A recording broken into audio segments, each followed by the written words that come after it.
في بعض الأيام تكون أوقاتي مليئة بالطاعة، ولكن سريعا ما أنتكس وأصنع ذنوبا عظيمة. فما الحل يا إخوتي؟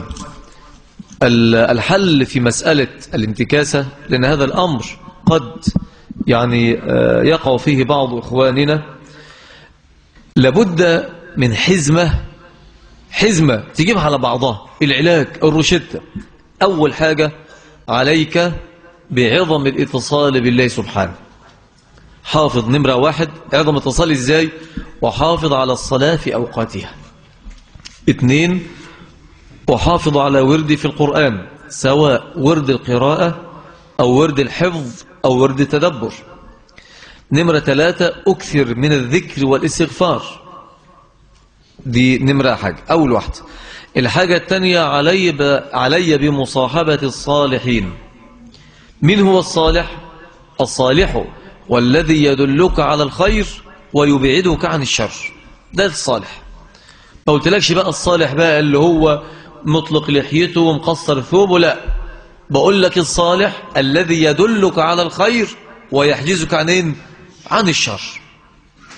تعال معايا، رايح فين؟ ده في مريض نزوره في الله، جزاه الله خيرا. تعال معايا، نروح فين؟ والله في هناك واحد أنبوبة البوتاجاز انفجرت والبيت وقع، وإحنا عاوزين نساعدهم ونعمل لهم أي مساعدة، جزاك الله خير. تعال معايا، نروح فين؟ ده فيه مجلس علم، ومجالس العلم دي بتحوطوها الملائكة إلى السماء السابعة، وينظر الله تعالى إلى جلساء بيوته ويعطيهم سؤلهم ويغفر لهم ذنبهم حتى ولو كان منهم ما ليس منهم. تعال معايا، نروح فين؟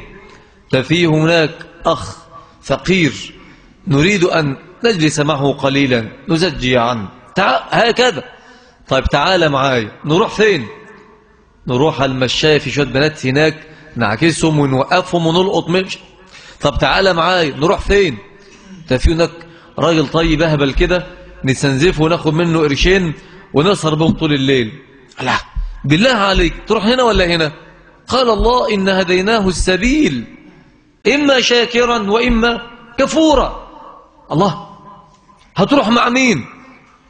تعال معايا نروح السيما، تعال معايا نروح في فيلم ما نزلش أبدا، بس مع الفلاشة نتفرج على الفيلم ده هو في السايبر. لا لا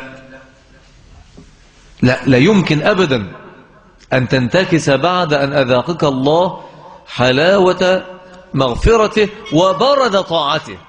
الطاعة جميلة، الطاعة جميلة، فازاي بعد ما ربنا دوقك حلاوة الطاعة ترجع تاني وتنتكس تاني؟ أمر عجيب جدا، أمر عجيب.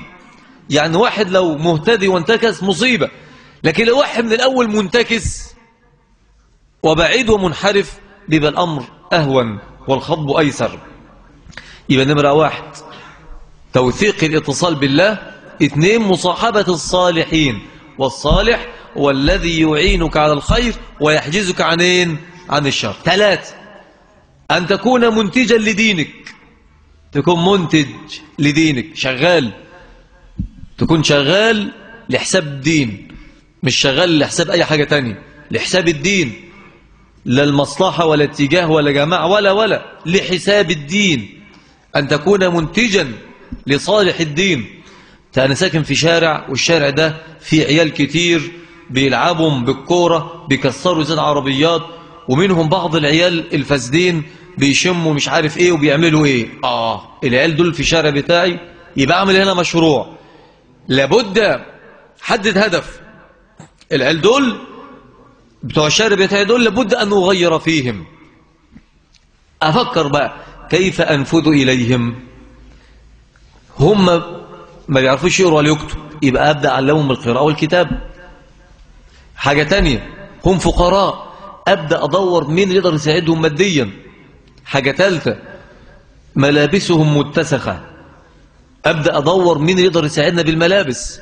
حاجة رابعة، أهليهم طالقينهم في الشوارع، لا بيسأل عنهم ولا أي حاجة، طالقينهم في الشوارع.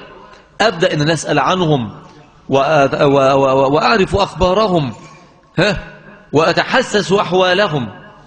هم لهم رفقاء سوء، أحاول أفكر كيف أحولهم، كيف أغير مسارهم. إذا ده هدف. إذا أنا أنتجت ولا ما أنتجتش؟ لو ربنا سبحانه وتعالى العيال دول 20-30 عيل أتى ب5-6 بس منهم، يعتبر إنتاج ولا مش إنتاج؟ إنتاج. إذا تشعر بأنك منتج، بأنك صاحب رسالة، بأنك مؤثر لا متأثر، مؤثر لا متأثر، مغير لا متغير. دي 3 حاجات مهمة جدا جدا، 3 حاجات مهمة. طب ايه اللي يعينك على ال3 حاجات دول؟ يبقى نمرة 1 توثيق الصلاة بالله، نمرة 2 يا شباب الصحبة الصالحة، 3 أن تكون منتجا للدين. يعني ايه منتجا؟ مؤثرا لا متأثرا، ومغيرا لا متغيرا. طب مين اللي يساعدني في الحاجات دي كلها؟ مين اللي يساعدني في ده كله؟ ممكن بقى نضيف أمر رابع وهو معين على ذلك، لابد من وجود المرجعية العلمية والدعوية. أي عمل لابد له من مرجعية. سبحان الله، دلوقتي لو في طبيب صغير وقفت عليه حالة بيروح لمين؟ للأكبر منه، بيروح للأكبر منه. فلابد في أمور الخير من مرجعيات علمية ودعوية. لكن كل واحد في دماغه حاجة يعملها ما ينفعش، ستضطرب الجهود وتتنافر ولا يوجد لها شيء يجمعها. والله تعالى أعلى وأعلم.